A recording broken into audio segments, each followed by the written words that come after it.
ایک جوڑے میں زندگی گزاری، نماز کا وقت ہوتا، کپڑے کپڑے خود دھوتے، سکھا کے رکھتے، پھر بیٹھ کے انتظار کرتے، اتنے میں بلال آتے، یا رسول اللہ نماز کا وقت ہو چکا ہے۔ آپ فرماتے میرے پاس تو اور کپڑے کوئی نہیں ہے،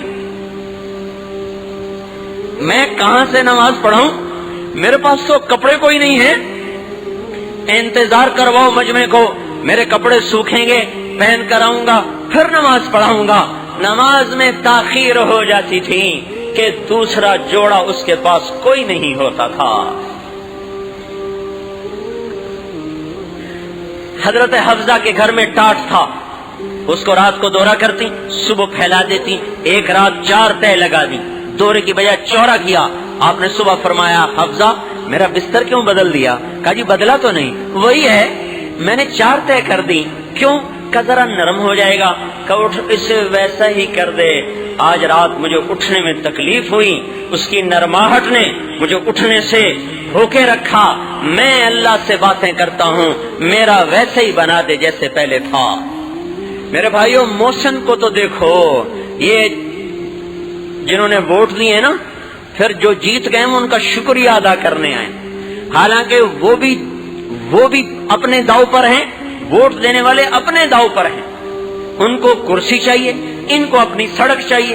ان کو کرسی چاہیے، ان کو ٹیلی فون کی تار چاہیے، یہ اپنے غرض میں، وہ اپنی غرض میں، لیکن افطار پارٹی ہو رہی اور بلا کے شکریہ ادا کیا جا رہا ہے۔ اور اس کا شکریہ کیوں نہیں ادا کرتے ہو جو تمہارے لیے 23 برس روتا ہی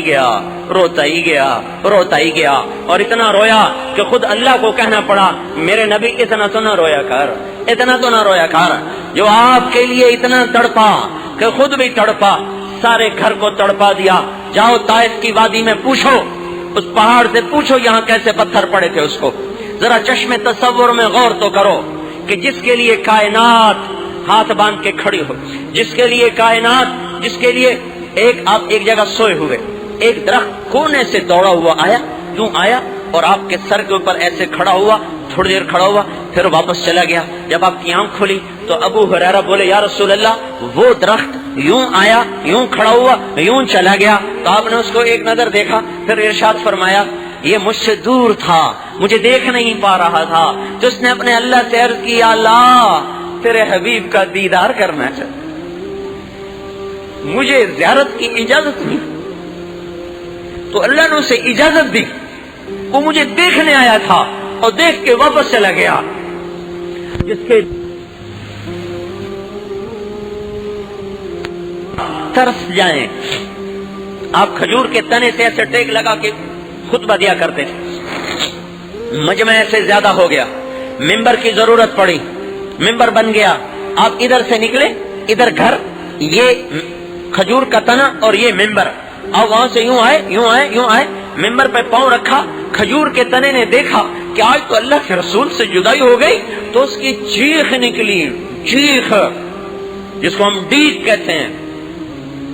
ایک کیسی چیخ نکلی، حنین العشار، جیسے 10 ماہ کی حاملہ اونٹنی چیختی ہے ویسے چیخا، ساری مسجد میں شور مچا، ویسے تھر تھرا رہا تھا۔ حسن بصری جب یہ حدیث بیان کرتے تو روتے روتے ان کی پسلیاں پھٹنے کے قریب ہو جاتی، ایسا لگتا تھا جیسے یہ آدمی مر جائے گا، اور فرمایا کرتے ارے پتھر دل انسانوں، وہ پتھر دل نہیں تھے، یہ بیٹھے ہوئے میں اور آپ پتھر دل، میں اور آپ ہیں پتھر دل، گرے پتھر دل انسانوں، کھجور کا تنا بھی نبی کی جدائی پہ چیخ پڑا، تم کیسے امتی ہو کہ اس کی جدائی تمہیں رلاتی نہیں، اس کی یاد تمہیں تڑپاتی نہیں؟ پیچھے ہٹے اور اس کو یوں سینے سے لگایا، پھر اسے ارشاد فرمایا ایک سودا کر لے، میں تجھ سے جدا ہو جاتا ہوں، اس کے بدلے تمہیں جنت کا درخت بنوا دیتا ہوں اللہ تعالیٰ سے، جنتی تیرے میوے کھائیں گے، راضی ہو؟ انہوں نے کہا میں راضی ہوں، اور پھر وہ چپ ہوا، پھر آپ نے فرمایا اس ذات کی قسم جس کے قبضے میں میری جان ہے، اگر میں اسے سینے سے نہ لگاتا تو قیامت تک میری جدائی پہ روتا رہتا۔